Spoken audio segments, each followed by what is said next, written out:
On this video, we're going to share the best advice ever received.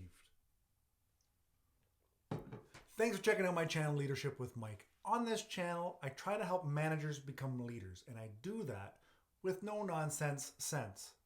Now, we're not just going to take my sense on what the best advice is that you've ever received. I asked you a while back, I did a poll, I reached out on my Facebook group, on the YouTube, and on Reddit. And I asked, what's the best advice you've ever received? Now, it's not all work related, but work is just a part of your life, right? And if you take this advice, some of it is absolutely fantastic. Actually, most of it is. Let's find out. But I'm pretty sure it was all good stuff that came through. It's advice. It's just little tidbits of information that can help you build yourself, your life, and your career up. First little bit of advice. I'm going to give you two of mine. Both of them came from my father. One, I remember being young. He's a truck driver. I remember being young and complaining to him how I was bored. It was the middle of the summer. There was nothing to do. I was probably 8 years old. Nothing to do, so bored. He said, Mike, remember this time because there's going to be a day where you just wish you had the opportunity to be bored. Oh, like that made any sense to an 8-year-old, but Jesus, does that make sense now? I wish I could be bored and not think of, do my kids need this? Do I have to do this at the house? How are we going to pay for that? Is my wife going to be doing that? Like, you know what I mean? Like there's so much life happening and it only gets more and more compounded. So even if I'm bored, I'm lost in my thoughts.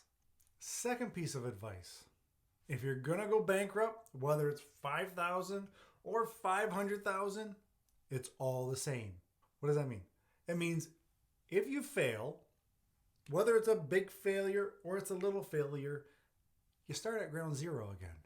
Pick yourself up, carry on. Now let's get into what you guys had to say.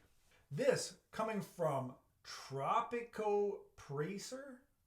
I have no idea. Don't ever think you're not replaceable. That, oof, there's some fire behind that one. Because here's the thing. A lot of people think, oh, I'm so-and-so. I bring in this many sales. There's no way that they could replace me. Oh, I'm the best waiter. I'm the best bartender. Oh, I know this system inside and out. And there's a false sense of security that you build up in yourself. Keep in mind, you're always replaceable. A person is a person, and all people can learn. The company may take a hit, but just for a moment. You can be replaced. So be better. That's all. Just be better for you. What's the next one? From Claws by Carrie. Make it happen. Yeah, make it happen. And she followed it up by saying, like, it's your responsibility. You want something? Make it happen. Don't bitch and moan. Don't sit and wish upon a star. This isn't the fairy tale. It's your life.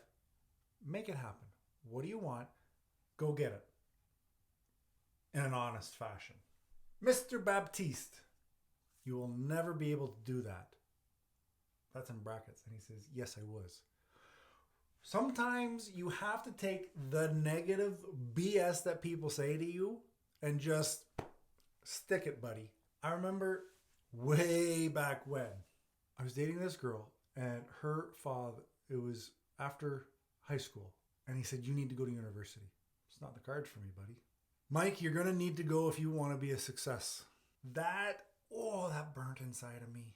I'm not saying that he was wrong because that's what he told his daughters. I'm saying that's not the end all to be and be all. Do you know how many losers graduate university? You know how many deadbeats are graduating university? Do you know how many people struggle trying to pay off their debts by working at McDonald's because they went to university because there's somebody that said, if you want to succeed, you have to go to university? It's not the answer for everybody. So I really agree with this. You will never be able to do that because it's not advice, but Man, it's some gasoline to stoke a fire. What do we got next? Strictly Bennis. Strictly Bennis. Ask for forgiveness, not permission. Uh, with an asterisk.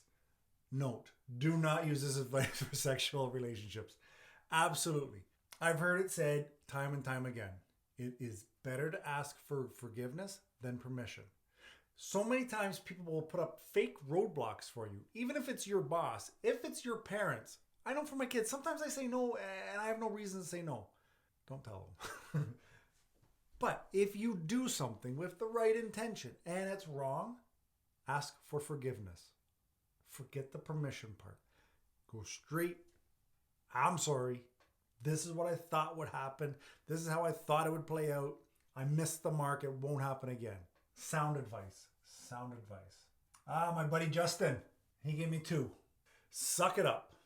No one cares and is coming. What I think he meant was no one cares and no one is coming. Listen, this is your life. This is your career. Suck it up and handle it yourself.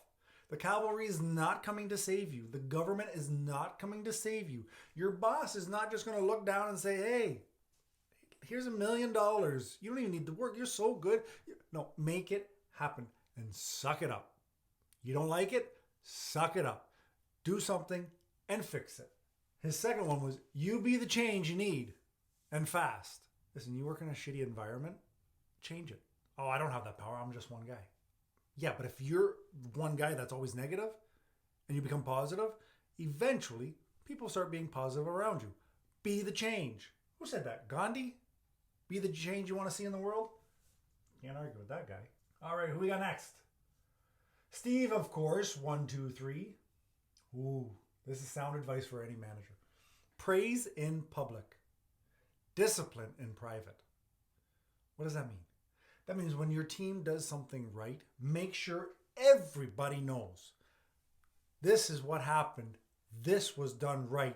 Thank you. You know, bravo, bravo.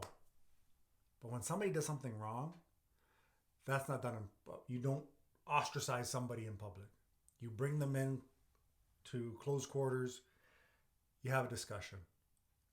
You explain what was wrong. What if there's a penalty or a disciplinary action that needs to be taken? It's all private. That's a one-on-one conversation. But when they knock it out of the park and they do great, make sure everybody knows. Very sound advice. Bobby Shelley. No one cares and no one's listening. Keep your head down and your chin up. Absolutely. Listen, everybody is so worried about what's happening in their life, what's happening in their career, what's happening in their family, or what's not happening. They don't care what you're doing. They don't care how you're doing. I know, it sounds a little cold, but reality is nobody cares. I think there's something like 88% of the people that ask you how you're doing don't care. I believe that. So keep your head down and your chin up. What the hell does that mean, Bobby? What it means is keep your head down, keep your nose on the grind, work, but keep your chin up, meaning stand tall. Respect yourself, respect the actions you've taken, respect the positive things you've put in motion. Chin up, son, chin up. MS Cashcroft, I can tell this person works in a restaurant. It's just food. I remember when I was first starting in the restaurant industry, I rang in the wrong order. I got food out late, and it was like one thing happened after another, and I was just spiraling. I shit the bed. My manager came and said, Mike, what's the big deal? It's just food. Oh yeah, it's just food. I mean, coming from North America, I guess that's awkward. But in our lives, this is something, you made a mistake. It was a very small mistake. We'll fix it. We'll get it going. Carry on. Very sound advice. Brandon. Another one. It's easier to ask for forgiveness than get permission. So make a decision and live with it. See? This is not rocket science. It's make a decision. and then do it. If it doesn't work out, ask for forgiveness. X Edge for Life X. He had a friend tell him, he told me, you're good at what you do. You know how much you want to make. Either work for what you want or do it for free. Never discount your work. The customer will not value it, and neither will you. That's some deep doo-doo right there. Think about it. Especially if you are a contract worker or a gig worker, you know what your work is worth. So charge that. If you're not going to charge that and you want to help somebody out, then do it for free. Don't do a middle ground. Don't give them a discount because, and I'm guilty for it. I get a discount. I want that discount the next time. Know your worth and charge for it, or help a friend in need. One or the other. Very sound advice. Paul, Productivity Ace, YouTube channel. Check him out. Someone once told me to just deliver, deliver, deliver. Build a reputation as someone that always gets the job done, and you'll become invaluable. Without a doubt, the most useful advice I ever got. Hard to do, but it works. Listen, if you can become somebody that people count on, that's who people will go to. You. If they know, listen, this is a hard task that we've got, let's give it to Mike. Because Mike delivers. Always, always, always. I mean, it's your word. It's who you are. It's how you operate. Deliver. Then it's harder to replace you. You're still replaceable, but it's damn hard to replace you. We've got Dre the Dream, one of my first sergeants. Don't let your pride affect your pay. Then that was followed by his Sergeant First Class, SFC, is that right? Sergeant First Class said, you may know how to soldier, but you don't know your job. So he says, I was arrogant to think I knew everything about logistics until I didn't. You know, sometimes you think you know everything.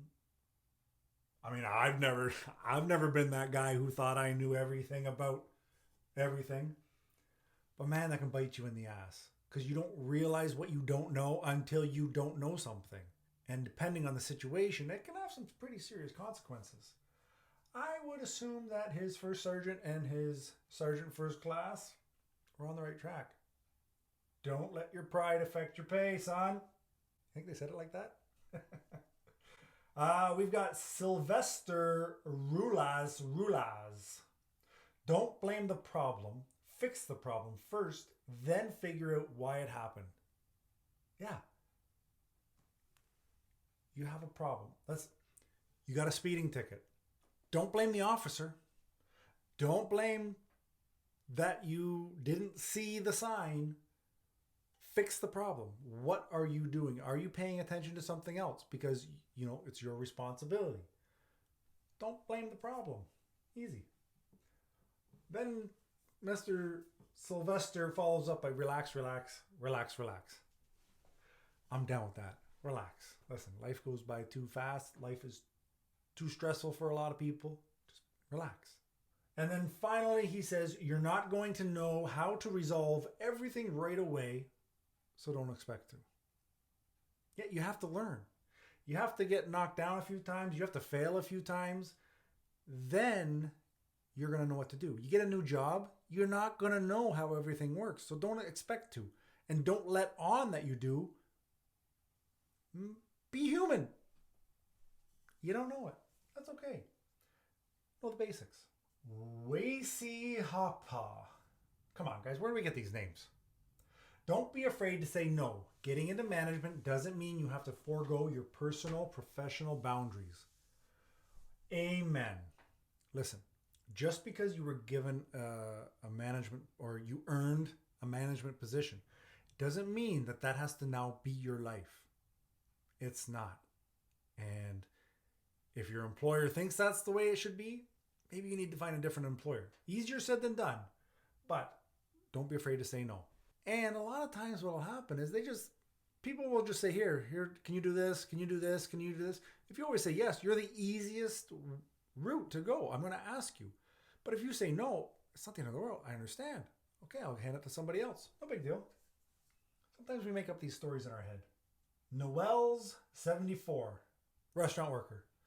At the end of the day, we're just serving food.